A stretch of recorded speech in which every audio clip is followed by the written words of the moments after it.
네, 안녕하세요. 반갑습니다. 무스비입니다. 이번 주에도 에밀리 브론테의 폭풍의 언덕을 읽었습니다. 김정아 님이 옮겨주신 문학동네 판으로 읽었어요. 이번이 마지막 시간이죠. 총 4번에 걸쳐서 이 책을 했습니다. 397쪽이고요. 2권 11장입니다. 제가 중간중간 줄친 거 와닿는 거 위주로 나눠보도록 하겠습니다. 자, 399쪽 읽어볼게요. 자주 기도를 했어. 에드거 씨는 독백처럼 이야기를 이어갔습니다. 어서 나를 데려가 달라고 말이야. 한데 막상 떠날 때가 되니 주저되고 겁이 나네. 결혼식 날 신부를 데리고 저 계곡을 내려오던 그때의 기억이 아무리 달콤했어도 조만간 몇 달 뒤에 아니면 어쩌면 몇 주 뒤에 그때 그 길을 거꾸로 올라가 호젓한 땅속에 묻히는 기대만은 못하리라 생각했는데 엘렌, 내 인생은 꼬마 캐시 덕에 아주 행복했어. 겨울밤과 여름낮을 지나오는 동안 나에게 캐시는 살아있는 희망 그 자체였지. 하지만 저 낡은 교회 아래 묘석들 사이에서 혼자 생각에 잠겨있을 때도 그에 못지않게 행복했어. 기나긴 6월의 저녁 내내 잔디로 뒤덮인 애 엄마의 무덤 위에 누워 애 엄마와 함께 누울 날이 오기를 바라고 또 기다렸지. 내가 캐시에게 무엇을 해줄 수 있을까? 캐시에게 뭐라고 하고 떠나야 할까? 내가 죽은 뒤에 린턴이 캐시에게 위로가 될 수만 있다면 린턴이 히스클리프의 자식이든 캐시를 나에게서 빼앗아가든 나는 아무 상관없어. 히스클리프가 자기 목적을 모두 달성하고 내게서 마지막 축복마저 훔쳐간다 해도 상관없어. 하지만 린턴이 하찮은 녀석이라면, 그저 제 아비손에 휘둘리는 도구라면 그런 녀석에게 캐시를 내줄 순 없어. 캐시의 들뜬 마음을 눌러버리는 건 몹시 괴로운 일이지만 그렇다고 굴해서는 안 되겠지. 내가 살아있는 동안에는 캐시를 슬프게 만들고 내가 죽은 다음에는 캐시를 쓸쓸하게 만드는 일이라고 해도 할 수 없어. 사랑하는 캐시, 차라리 그 아이를 내 손으로 땅에 묻고 그 아이의 영혼을 하나님의 손에 맡기는 편이 나을 것 같아. 자, 에드거 린턴의 독백이죠. 캐서린은 죽어버렸고 캐서린의 딸 딸 이름도 캐서린이에요. 캐시라고 줄여서 부르죠. 근데 이 캐시가 그만 히스클리프의 아들을 사랑하고 맙니다. 히스클리프의 계략이죠. 그래서 에드거 씨는 지금 몸이 아파가지고 죽을 때가 다 돼서 이런 독백을 내뱉는 거죠. 자, 안타까운 상황입니다. 자, 401쪽. 캐서린이 이곳을 방문할 수 있게 해달라는 말은 아닙니다. 이거 린턴이 쓴 거예요. 히스클리프 린턴. 하지만 아버지는 제가 캐서린의 집에 못 가게 하고 외삼촌은 캐서린이 저희 집에 못 오게 하시니 저는 영영 캐서린을 못 보는 걸까요? 부디 외삼촌이 가끔씩이라도 캐서린과 함께 말을 타고 폭풍의 언덕 쪽으로 와주세요. 그리고 외삼촌이 계시는 곳에서 캐서린과 몇 마디만이라도 이야기를 나누게 해주세요. 저희가 서로 못 만날 정도로 잘못한 건 없잖아요. 외삼촌도 저한테 화가 나신 건 아니라고, 저를 싫어하실 이유는 없다고 그러셨잖아요. 외삼촌, 부디 내일 따뜻한 답장을 보내주세요. 외삼촌이 원하시는 데면 어디든지 좋으니까 저한테 오라고 말씀해주세요. 티티스에 지나는 농원만 빼고요. 저를 만나보시면 제 성품이 아버지랑 다르다는 걸 알게 되실 거예요. 아버지는 제가 아버지보다는 외삼촌을 닮았대요. 물론 저는 모자라는 점이 많고 캐서린의 친구가 될 자격도 없지만 캐서린은 저를 너그럽게 봐줬어요. 외삼촌도 캐서린을 생각해서 저를 너그럽게 봐주세요. 제 건강이 어떤지 물으셨죠? 전보단 나아졌어요. 하지만 모든 희망이 끊긴 채 외톨이로 지내야 하는데 저를 한 번도 좋아한 적이 없고 앞으로도 결코 좋아하지 않을 사람들 틈에서 지내야 하는데 이런 제가 기운을 차리고 건강해질 수 있을까요? 린턴이 에드거 씨를 설득하는 그런 편지인 거죠. 자, 다음 넘어가서 12장에 와닿는 문장을 읽어보도록 하겠습니다. 406쪽. 여기는 네가 말한 천국이랑 비슷하네. 캐시는 애써 활기차게 말했습니다. 서로 가장 좋다고 생각하는 장소에서 가장 좋다고 생각하는 방법으로 하루씩 지내기로 했던 거 기억나지? 여기는 너의 천국이랑 비슷할걸? 구름이 있는 게 조금 다르지만 포근하고 부드러운 구름이니 햇빛보다 근사하네. 다음 주에는 네가 괜찮으면 말을 타고 농원으로 내려가서 나의 천국에도 있어보자. 린턴은 캐시의 이야기를 기억하지 못하는 듯했고 말하는 것조차 매우 힘들어 보였습니다.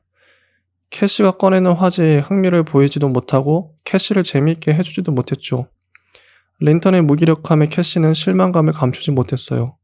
린턴의 외양과 태도는 전체적으로 어딘지 모르게 변해 있었습니다. 전에는 심통을 부리기는 해도 누가 달래주면 좋아하고 따랐는데 이제는 만사가 귀찮은 듯 무관심했어요. 또 전에는 투정 부리는 어린애처럼 달램받을 속셈으로 짜증을 부리고 성가시게 굴었는데 이제는 고질병에 시달리는 환자처럼 자기 말고는 아무 곳에도 관심이 없더라고요. 위로도 마다할 뿐 아니라 다른 사람들이 즐거워하면 그걸 자신에 대한 모욕으로 받아들일 태세였지요. 자, 그리고 다음 408쪽. 아버지가 히스클리프 도련님한테 엄하다고요? 제가 물었습니다. 제멋대로 하게 내버려두기가 지겨워졌대요? 전에는 소극적으로 미워하더니 이제는 적극적으로 미워한대요? 요런 문장. 자, 넘어가겠습니다. 13장 412쪽. 나리가 몇 번 흘린 말을 듣고 짐작하기로는 나리는 조카가 자신의 외모를 닮았으니 성품도 자신을 닮았으리라 생각하는 듯했어요. 린턴의 편지에서는 린턴의 불량한 성품이 거의 아니 전혀 나타나지 않았으니까요. 제가 그런 잘못된 생각을 바로잡지 않은 건 변명하자면 마음이 약해서였어요. 알게 된 사실을 이용할 능력도 기회도 없는 사람에게 사실을 알려서 삶의 마지막 시간을 어지럽힌다고 무슨 좋은 일이 있겠어요. 이렇게 얘기했죠. 캐서린의 낯빛은 마치 주위 경치처럼 그늘과 햇빛이 빠르게 교차했습니다. 다만 그늘은 좀 더 오래 머물고 햇빛은 좀 더 빨리 사라지더군요. 가엾게도 캐서린은 자기 마음이 순간적으로 근심을 잊었던 것까지 자책했지요. 자, 이런 문장이고요. 414쪽. 무슨 헛소리야. 캐서린은 흥분해서 소리쳤습니다. 바보 천치 같은 놈, 덜덜 떠는 꼴이라니. 내가 정말 때릴까봐 겁을 먹은 거야? 린턴, 경멸해달라는 말 같은 건 안 해도 돼. 그런 말 안 해도 너를 보면 누구나 경멸할 테니까. 저리 비켜. 집에 가야겠어. 바보같이 너를 난로가 앞에서 끌어내다니. 우리가 대체 왜 이런 가식적인 짓을 하는 거니? 이 옷 좀 놔. 겁에 질린 표정으로 징징대는 걸 설사 내가 동정한다 해도 네가 그런 동정 따위 필요 없다면서 물리쳐야지.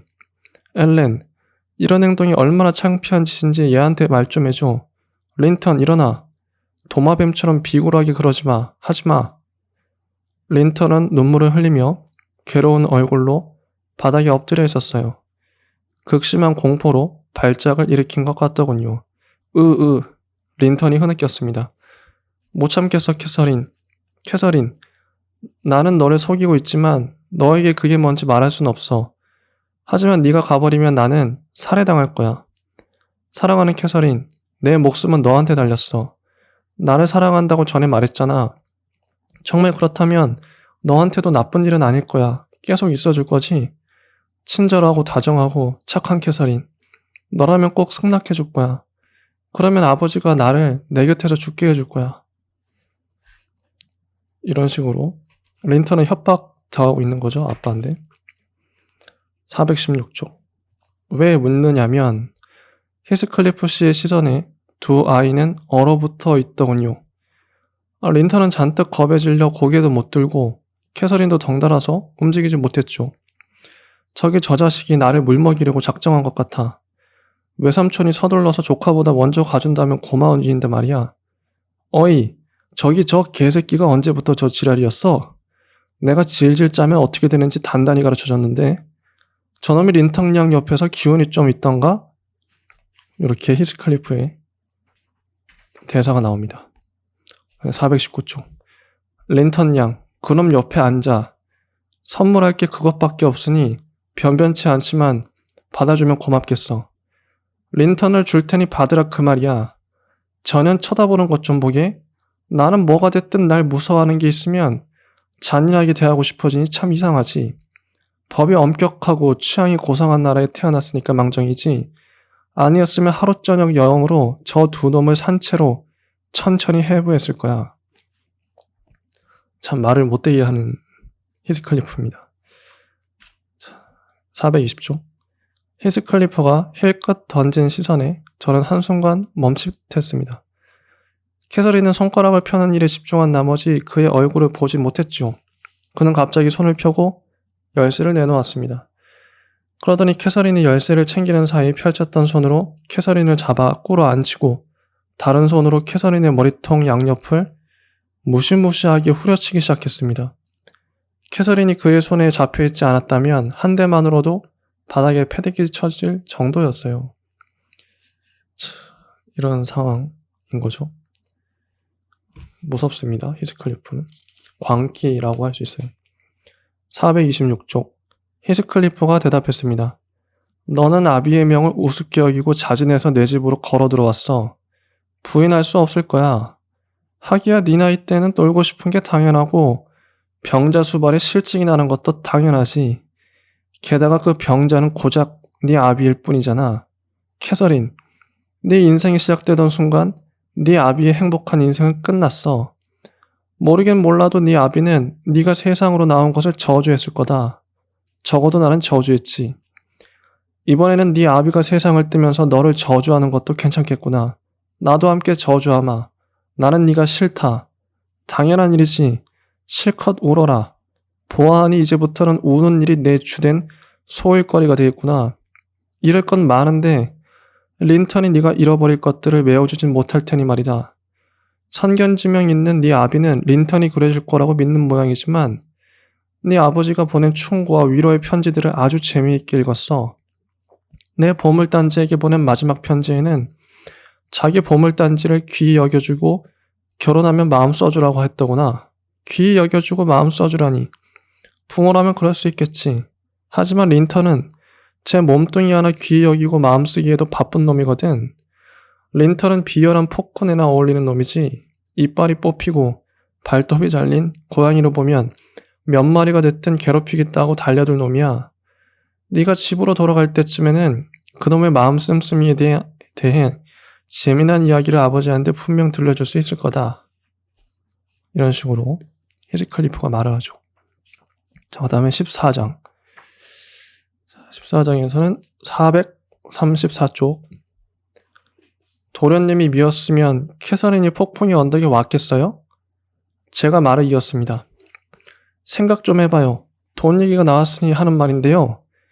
캐서린은 도련님이 유산을 물려받는 것도 몰라요. 더구나 캐서린이 아프다면서요. 그런 캐서린을 낯선 위층방에 혼자 내버려 두다니요. 그렇게 혼자 버려지는 기분이 어떤지 도련님은 알잖아요. 도련님은 아팠을 때 스스로의 처지를 슬퍼했고 캐서린도 도련님을 가엽게 여겼는데 도련님은 아픈 캐서린을 가엽게 여길 줄 모르다니. 히스클리프 도련님, 나 좀 봐요. 울고 있잖아요. 고작 나이 먹은 하녀인데 울고 있잖아요. 한데 도련님은 캐서린을 사랑하는 것처럼 행동하더니 캐서린을 숭배할 만한 이유가 있으면서도 자기 일이 아니라고 눈물 한 방울조차 아까워하면서 마음 편하게 누워있네요. 거참 인정머리 없고 이기적이군요. 자, 그 다음 린턴이 대꾸했습니다.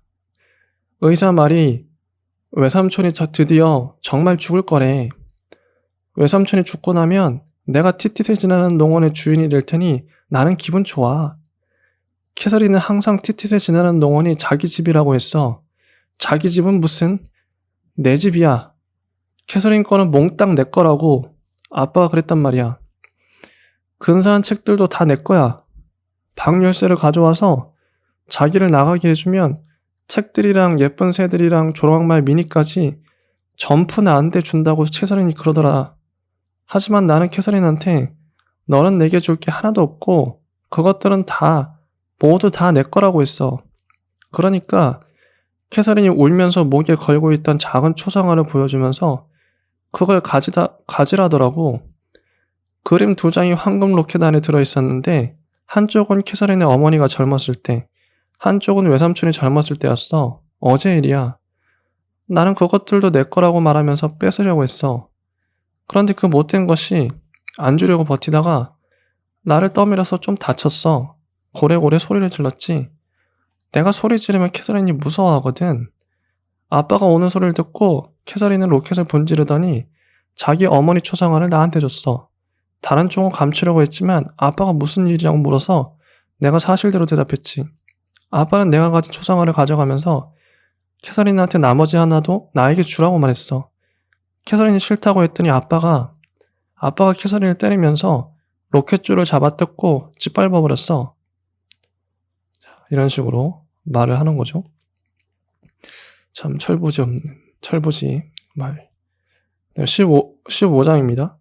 15장은 446쪽. 린턴의 고약한 천성은 나도 알아. 캐서린이 말했습니다.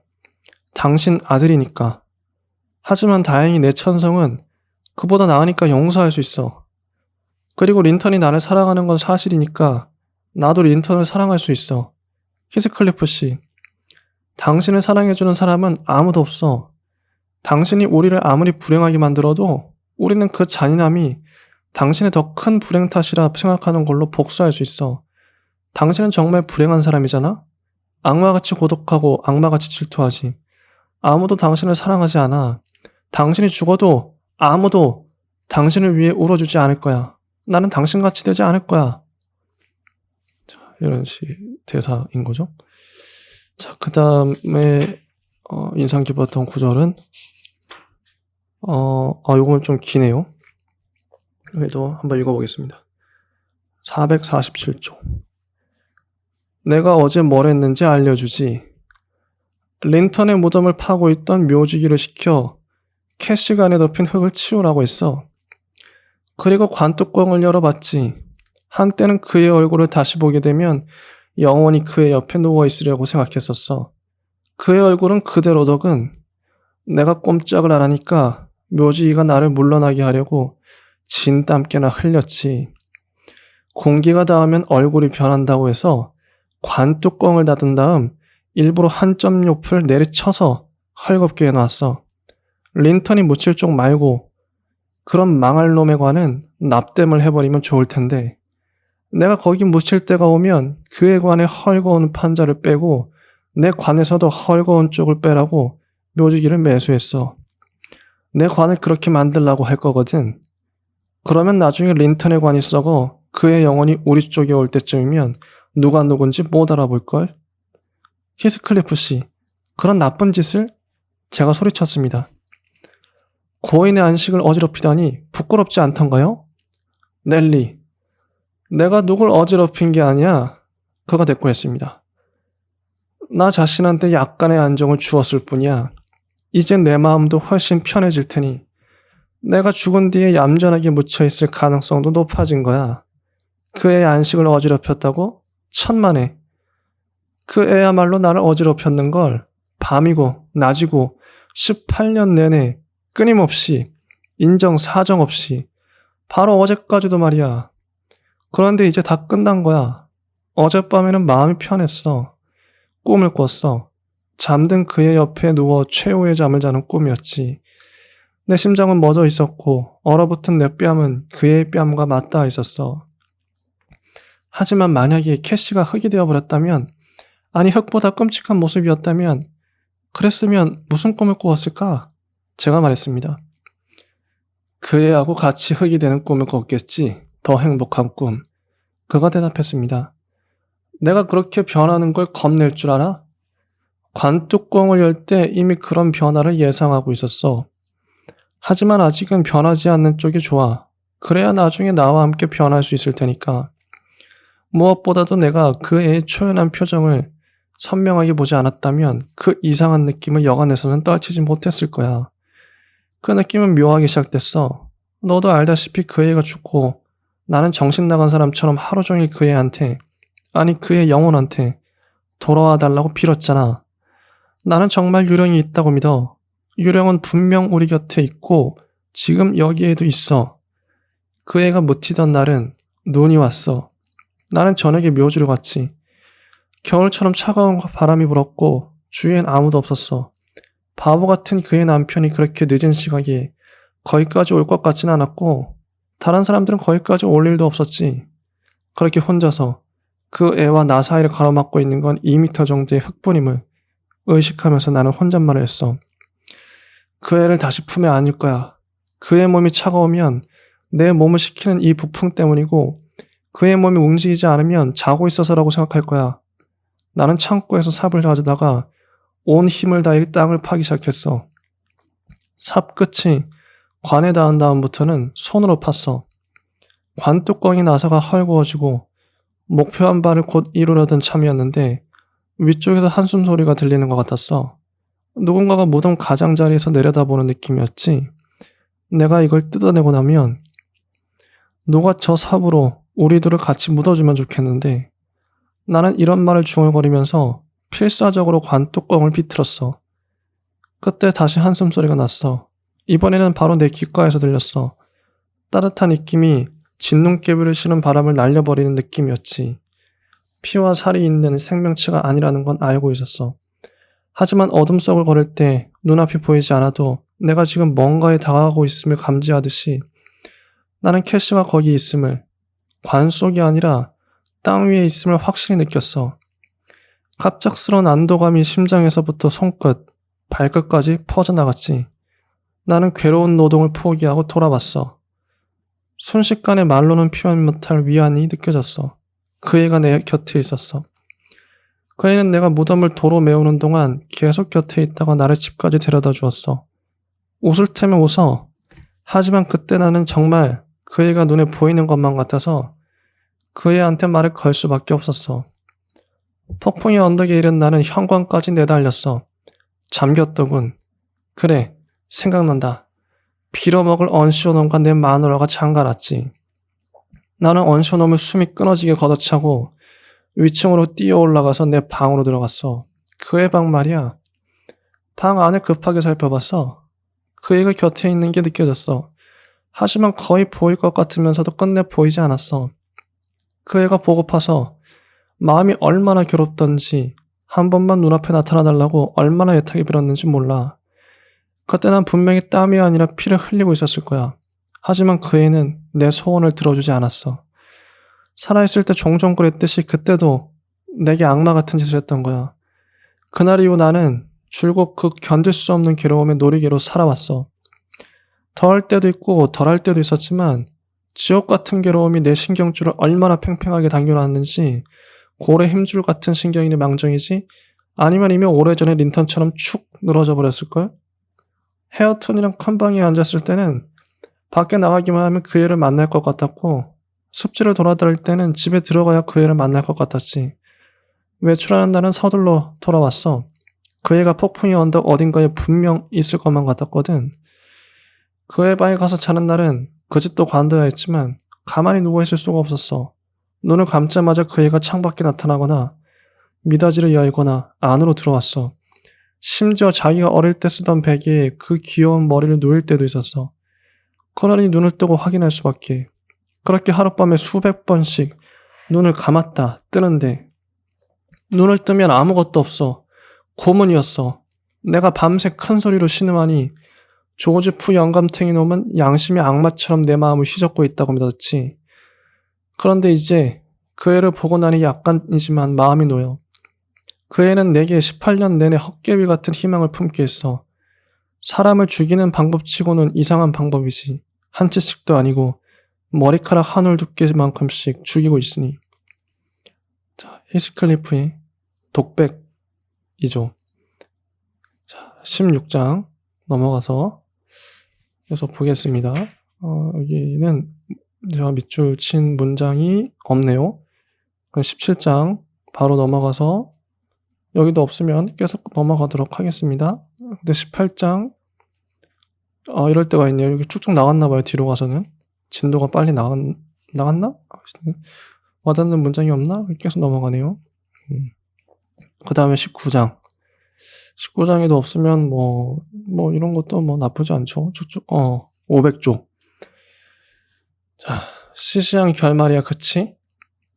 그는 자기가 좀 전에 목격한 장면을 한동안 곱씹다가 입을 열었습니다. 내가 죽기 살기로 애쓴 일들이 어처구니 없이 끝나버렸잖아. 두 집안을 무너뜨릴 작정으로 쇠지레니 곡괭이니 구해놓고 헤라클레스 같은 힘을 기르려고 나 자신을 단련시켰는데 막상 준비가 모두 끝나고 힘이 생기니까 두 집 지붕에서 기와 한 장 드러낼 의욕조차 사라져버렸어. 옛 원수들은 나를 이기지 못했지. 지금이 바로 그들의 자손에게 복수할 때인데 나에게 힘이 있고 나를 막는 건 아무것도 없는데 하지만 이게 다 무슨 소용이야. 나는 복수할 마음이 없어. 손가락 하나도 까딱하기 귀찮아. 이렇게 말하니 그저 대단한 아량을 자랑하려고 지금껏 고생한 것처럼 들리지만 절대 그건 아니야. 나는 이제 그들을 파멸시키는 데서 즐거움을 못 느끼게 되어버렸는데 즐겁지도 않은 일을 하기에는 내가 너무 게으르지. 넬리, 이상한 변화가 시작됐어. 지금 내게는 그 변화의 그림자가 드리워져 있지. 일상에서 도무지 흥미를 느낄 수가 없어. 먹고 마시는 일도 잊어버릴 지경이야. 지금 나간 저 두 아이가 현재 내게 확실한 실제로 느껴지는 유일한 존재야. 저들을 보면 죽을 만큼 고통스럽지. 전연에 대해서는 아예 말을 말자. 생각하고 싶지도 않고 정말이지 내 눈에 안 보이면 좋겠어. 전연이 앞에 있으면 미칠 듯이 화가 치밀 뿐이니까. 하지만 저놈은 내 마음을 다른 방식으로 들쑤시지. 저놈을 안 보고 살면 좋겠지만 그랬다간 다들 내가 미친 줄 알겠지. 그는 애써 미소를 지으며 덧붙였습니다.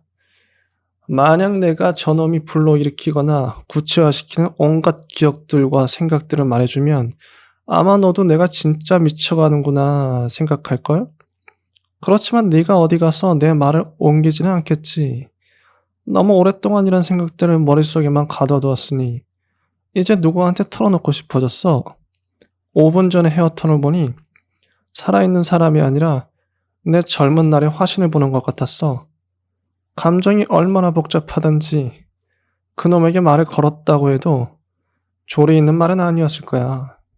첫째로, 저놈은 섬뜩할 정도로 캐서린을 닮아서 무서울 만큼 캐서린을 떠오르게 그 점이 내 상상력에 가장 크게 작용한다고 생각하겠지만 실은 그게 가장 사소한 부분이야. 내 캐서린과 관련되지 않은 것이 뭐가 있고 캐서린을 떠올리지 않게 하는 게 뭐가 있겠어. 이 바닥만 내려다봐도 깔린 돌들이 모두 그의 모습인데 구름들이, 나무들이 모두 그의 모습인데 밤이면 사방을 그 애가 가득 채우고 낮이면 그의 모습이 나를 둘러싸서 모든 것이 그 애로 보여. 더없이 평범한 얼굴들이 남자, 여자 할 것 없이 심지어 내 얼굴까지 그 애 얼굴처럼 보이면서 나를 조롱해.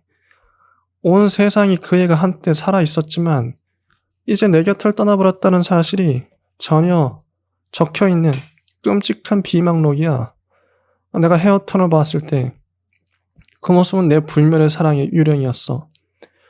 내 권리를 지키려던 안간힘의 유령, 내 영락의 유령, 내 오만의 유령, 내 행복의 유령, 내 고뇌의 유령. 그런데 너한테 이런 말을 떠들다니 정신이 나갔나 봐. 어쨌든 이제 너도 알겠지. 왜 내가 항상 혼자 있기 싫어하면서도 저놈이랑 같이 있는 건 반기기는커녕 평소보다 더 괴로워하는지.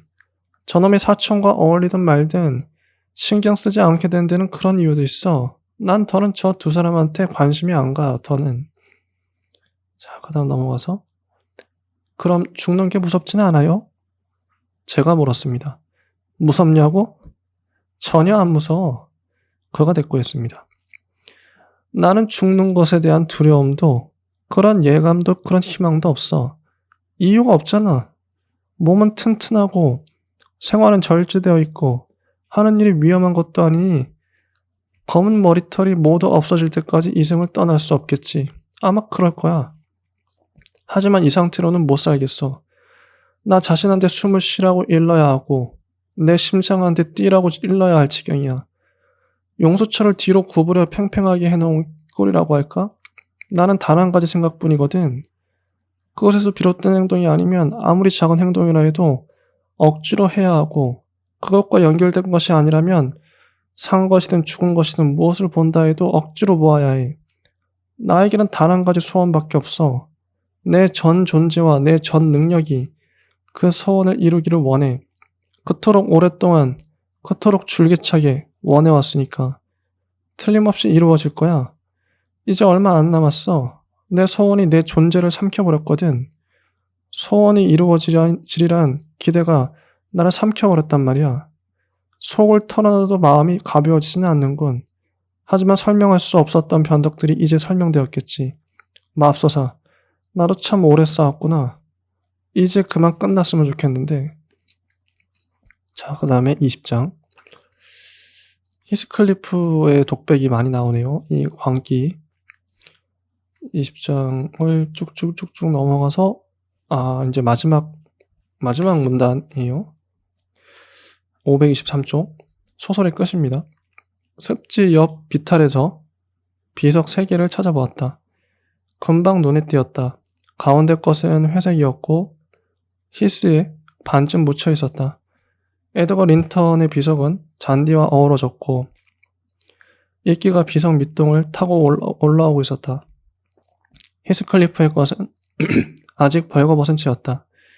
나는 그 온화한 하늘 아래에서 비석 주변을 거닐기도 하고 히스와 실잔대 사이를 파닥파닥 나는 나방들을 바라보기도 하고 풀잎을 스치는 부드러운 바람의 숨소리에 귀를 기울이게 됐다.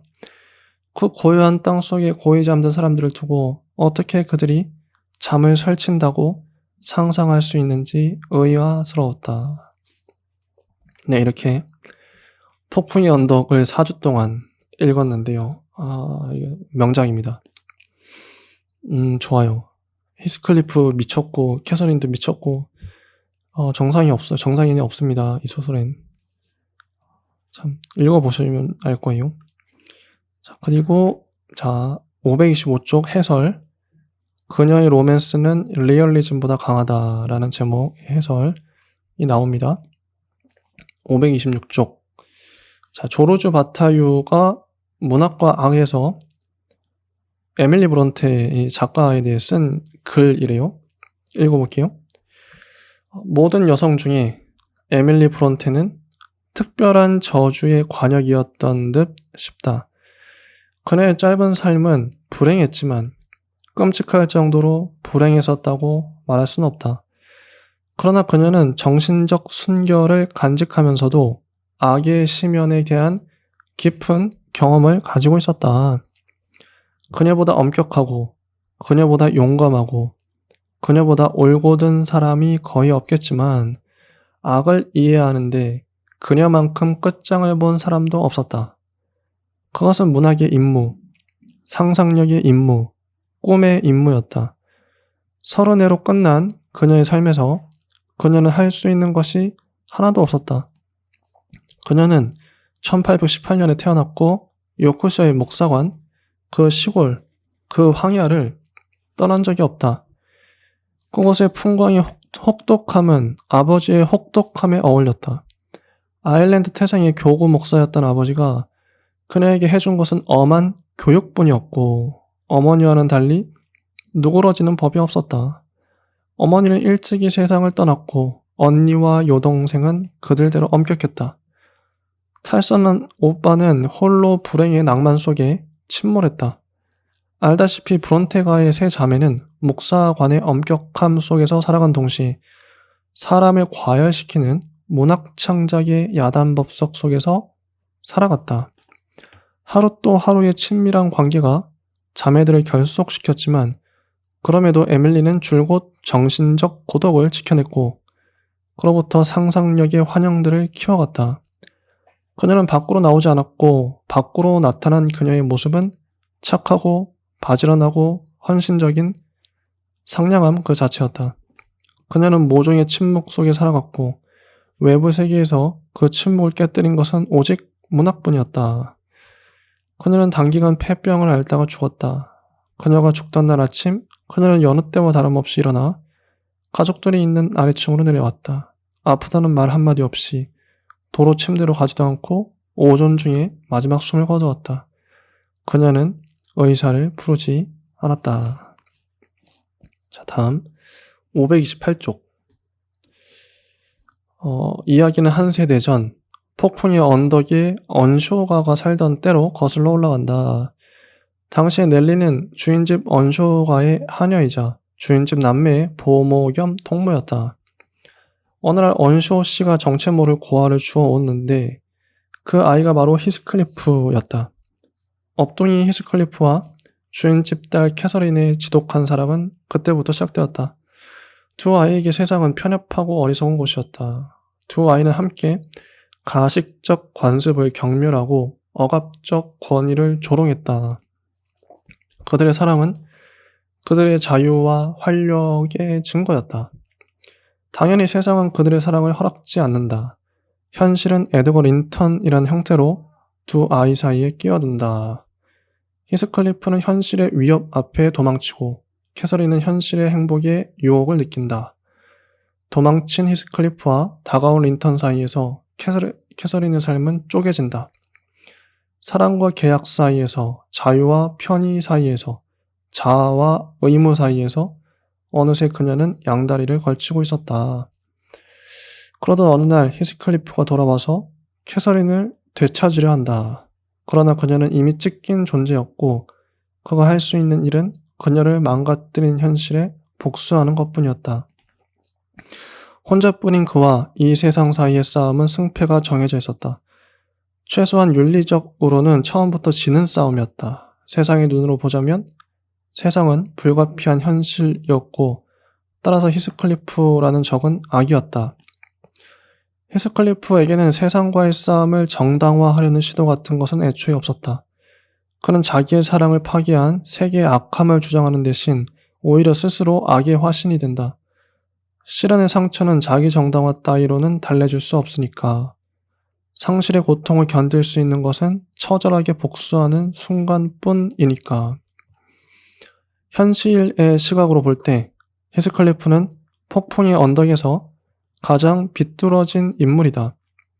사실 폭풍의 언덕의 모든 인물들은 비뚤어져 있다. 독자의 내리에 각인되는 것은 무엇보다 그들의 갖가지 일탈과 기벽이다. 유일하게 비뚤어지지 않은 인물이 화자 넬리라고 말할 수도 있겠지만 그것은 넬리의 말을 곧이곧대로 믿을 때의 이야기다. 오히려 자기를 제외한 모든 인물들을 비뚤게 그리는 그녀야말로 폭풍의 언덕에서 가장 비뚤어진 존재라고 말할 수 있다. 그녀의 이야기를 의심하기 시작하는 순간 독자는 온갖 비뚤어진 진실들을 관통하는 커다란 진실 한 가지를 예감한다. 화자의 욕망이 이야기를 얼마나 왜곡하는가에 대한 진실. 이야기란 본디 비뚤어진 것이라는 진실을 말이다. 그리고 바로 그 비뚤어진 진실이 노예한 독자의 마음을 움직인다. 잠긴 나무 문짝 같은 로고드의 심장이 넬리의 음험한 수다에 슬며시 열리듯 독자의 팍팍한 심장은 브론테의 쩌릿한 낭만 앞에 굴복한다. 로고드는 이야기로 인해 병이 나고 이야기에 중독되고 결국 이야기의 힘이 두려워서 도망친다. 그리고 시간이 흐른 후 도망쳤던 것을 후회한다. 독자가 책장을 덮은 후 현실 앞에 형언할 수 없는 회한을 느끼듯 말이다. 자, 그럼 530쪽. 히스클리프 같은 절대적 반항아가 인간적 매력을 가지고 등장할 수 있는 것도 그의 온갖 악행들과 추행들이 저항의 아우라를 간직할 수 있는 것도 폭풍의 언덕이 리얼리즘이 아닌 로맨스이기에 가능하다. 531쪽. 루커스터 밀러의 브론테 신화에 나오는 대목이래요. 나는 12살에 처음 폭풍의 언덕을 읽었는데 그때 나는 당황스러웠고 심지어 모욕당한 느낌이었다. 내 기대에 부응하지 않는 책이었기 때문이다. 도입부에 등장하는 화자는 신뢰가 가지 않는 것은 물론이고 호감도 가지 않았고 소설의 어조는 불안감을 안겨주었으며 히스클리프에게는 로렌스 올리비에의 유혹적 매력 같은 것은 하나도 없었다. 물론 내가 그런 무의식적 선입견을 가졌던 이유는 책 때문이 아니었다. 나의 선입견을 형성했던 것은 1939년작 할리우드 고전 영화였고 폭풍의 언덕이 선정적 로맨스 픽션의 교과서라는 널리 펴져 있는 잘못된 가정이었다. 그때 내가 저지른 잘못은 에밀리 브론테의 로그드가 일본 이장에서 죽은 토끼를 여주인의 귀여운 애양 고양이라고 오해했던 것에 못지않게 코믹한 잘못이었던 듯하다. 내가 읽은 것은 나의 기대보다 훨씬 더 심하게 내 마음을 동요시켰으며 이것은 책 읽기에 대한 내 태도를 바꿔놓았다. 그때까지 책은 전혀 복잡하지 않은 쾌감, 도피주의적 쾌감의 원천이었다. 그런데 이 책의 쾌감은 나를 불안한 조심스러움과 낭패스러움의 상태에 있게 하는 쾌감이었다. 자, 그다음 532쪽. 현실 도피적인 로맨스물에서 현실적 규범은 진정한 가치를 억압하는 하찮은 장애에 불과한 반면 폭풍의 언덕에서 현실적 규범은 결코 무가치한 장애로 그려지지 않는다. 다시 말해 폭풍의 언덕이라는 로맨스는 규범을 무시, 조롱하고 반항을 정당화, 이상화하는 로맨스가 아니라 반항에는 공감하되 규범에는 동의하는 로맨스, 현실의 상처가 아로새겨진 로맨스다. 문학과 악에서 바타유가 폭풍의 언덕을 그리스 비극과 비교하는 것도 바로 그런 이유 때문이다. 관객이 그리스 비극의 감동을 느끼는 이유는 규범의 세계에 속해 있되 규범을 위반한 존재에 공감하기 때문이다. 규범을 중히 여길수록 위반이 불러일으키는 감흥이 더 커진다는 것도 부인할 수 없다. 예컨대 부친 사례와 근친상간이라는 위반을 중히 여길수록 아버지를 죽이고 어머니와 결혼한 오이디푸스 왕의 운명은 그만큼 더 큰 공포와 연민을 불러일으킨다. 현실의 규범이 엄격할수록 위반의 상상은 강렬해진다. 엄격하고 올곧았던 처녀 에밀리가 악의 화신 히스클리프를 이토록 매력적으로 그릴 수 있었던 것도 고고한 관념의 세계에 거하는 시인이자 목사관의 주부였던 브론테 양이 막대 먹은 언사가 난무하는 막장 가족사를 이토록 실감나게 그릴 수 있었던 것도 같은 맥락에서 볼 수 있다. 에밀리 브론테의 삶을 짓누르던 광신적 종교의 압박이야말로 신성모독, 폭언과 폭력, 불륜과 악행에 매혹되기 위한 최적의 토양이었다. 만약에 우리가 껍데기 규범을 비웃으면서도 껍데기에 얽매여 살아가는 노예한 냉소주의자들이라면, 만약에 우리가 껍데기 규범을 파괴하는 판타지를 소비하지 않고서는 살아갈 수 없는 좀비 반항아들이라면 현실 도피성 막장 연속극과 구분되는 폭풍의 언덕의 위력은 수수께끼일지도 모르겠다. 자, 김정아 님의 글이었고요. 그 다음에 에밀리 브론테 연보가 나오고 끝납니다. 이렇게 이 에밀리 브론테의 폭풍의 언덕 읽었어요. 브론테는 요 한 권, 에밀리 브론테는 요 한 권의 책을 쓰고 30살에 결핵인가? 결핵에 걸려서 죽습니다. 안타깝죠?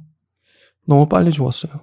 좀 더 오래 살았더라면 더 많은 위대한 작품을 쓰고 돌아가셨을 텐데 그 어린 나이에, 젊은 나이에 죽었습니다. 이 책을 뭐라고 정의할 수 있을까요? 한마디로 미친 사랑이죠. 미쳐버린 사랑. 사랑에 미치다라는, 사랑에 미친 거죠. 히스클리프도 그렇고 캐서린도 그렇고. 광기와 사랑이 결합하면 이런 소설이 나온다. 금기를 위반하는, 현실에 저항하는, 현실을 극복하고 싶은, 온전히 사랑하고 싶은 사람들의 이야기. 라고도 할 수 있겠네요. 히스클리프도 왜 사람이 이렇게까지 집착을 하고 미쳐버렸을까? 캐서린도 그렇고요. 왜 미쳐버렸을까? 다시 한번 읽어볼 필요는 있는 것 같아요. 처음엔 뭐 얼떨결에 스토리도 잘 모르고 막 끝까지 봤는데 확실히 몰입되는 게 있습니다. 문장이 강력해요. 읽다 보면 막 빠져들어가요.